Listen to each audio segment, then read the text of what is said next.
I am getting impatient. I am getting restless. सगळे म्हणतात प्रेमाची सुरुवात लुक्स पासून होते, पण माझ्यासाठी ती तिच्या गोड आवाजाने झाली. काय राव, आजही नाही दिसली.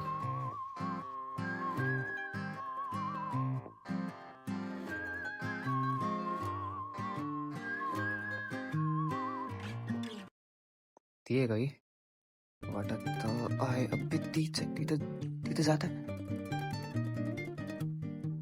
भाई ऐक, एक मुलगी आहे जी रोज माझ्या घराच्या समोरून जाते.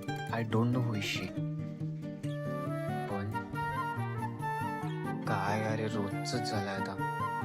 जेव्हा मी इकडे येईन तेव्हा ती चाललीच जाते. माझ्यापेक्षा जास्त तर माझ्या बावरट मित्रांनी तिला बघितलंय. हट यार.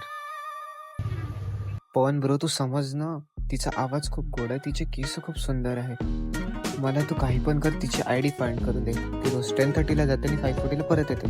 ओके, ढूंढता हूँ. मला या मुलावर पूर्ण विश्वास आहे. याला आयडी कधी भेटणारच नाहीये. पण आता माझं पेशन्स संपत आहे. I am impatient. एकदा त्याला विचारूनच बघतो. भाई, त्यांनी अपडेट ऑन हर. याला आयडी भेटली असेल का? मला तर नाही वाटत यार. काय करू? आला मेसेज. सबर रख.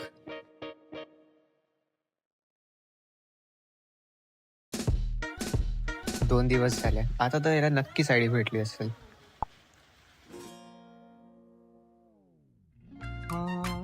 काय करता? ऑनलाईन राहून सुद्धा मला रिप्लाय नाही करता. ओके. मेसेज आला त्याचा. त्याला कसं सांगू, खूप मोठा प्रॉब्लेम झाला.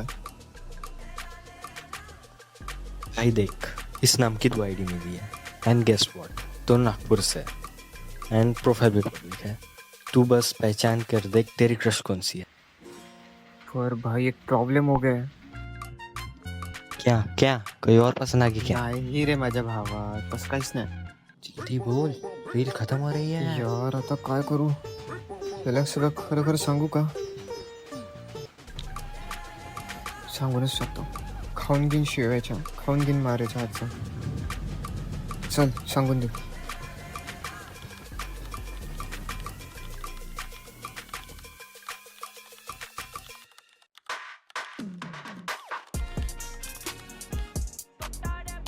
तू तो मेला बेटा. आता आला मेसेज. गेला तू.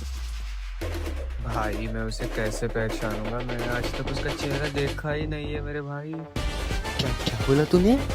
क्या? व्हाट द फक?